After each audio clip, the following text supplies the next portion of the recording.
Kadiata. Je suis expert en ingénierie des systèmes d'information au sein du ministère des Finances. Les digitales proposées ici sont tout à fait intéressantes. Comme vous le savez, nous sommes à l'heure de la digitalisation, à l'heure du numérique. La transformation digitale reste l'une des perspectives essentielles pour les progrès d'une nation. Vous avez un grand pays comme le nôtre.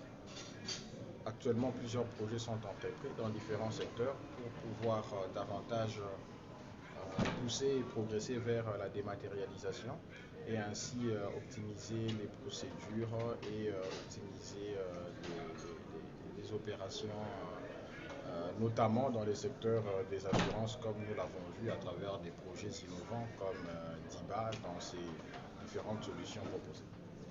Alors, la République démocratique du Congo, comme vous le savez, est un pays avec plusieurs potentiels.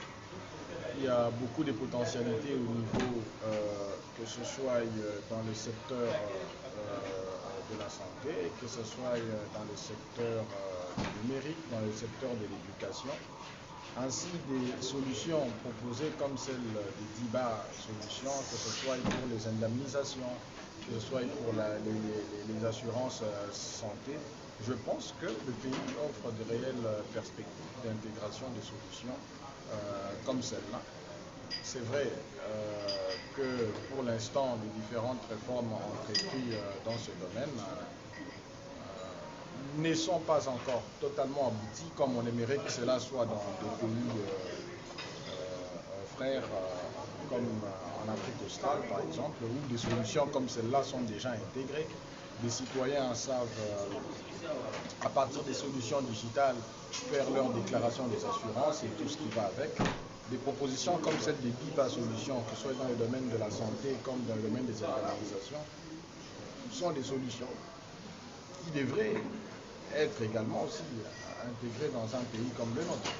Et aujourd'hui, nous voyons qu'avec une solution comme DIBA telle qu'elle a été présentée, il est possible de pouvoir maximiser les recettes au niveau du pays.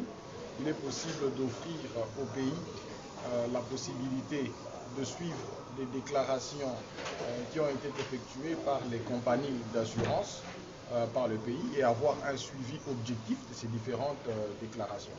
Maintenant, c'est vrai, la fracture numérique, le retard dans le secteur est assez conséquent, mais je reste personnellement optimiste que notre pays arrivera à rattraper ce retard et ainsi se fixer au diapason de l'ère du numérique, comme d'autres pays, que ce soit en Afrique centrale, en Afrique australe et partout dans le monde. Je ne parlerai pas directement ici au nom des responsables dans ces secteurs en particulier. Toutefois, comme je vous l'ai dit, ici en tant qu'acteur du numérique, je crois fermement et je reste optimiste dans la possibilité et ainsi que dans la capacité de notre pays à pouvoir s'adapter au progrès du numérique et ainsi pouvoir offrir à notre population des moyens innovants, des moyens assez flexibles de déclaration de des déclarations, de pensions, de suivi de leurs assurances et à l'État de pouvoir avoir un suivi facile, d'un suivi clair des déclarations faites par les compagnies d'assurance. Maintenant, sur la question de la santé elle-même,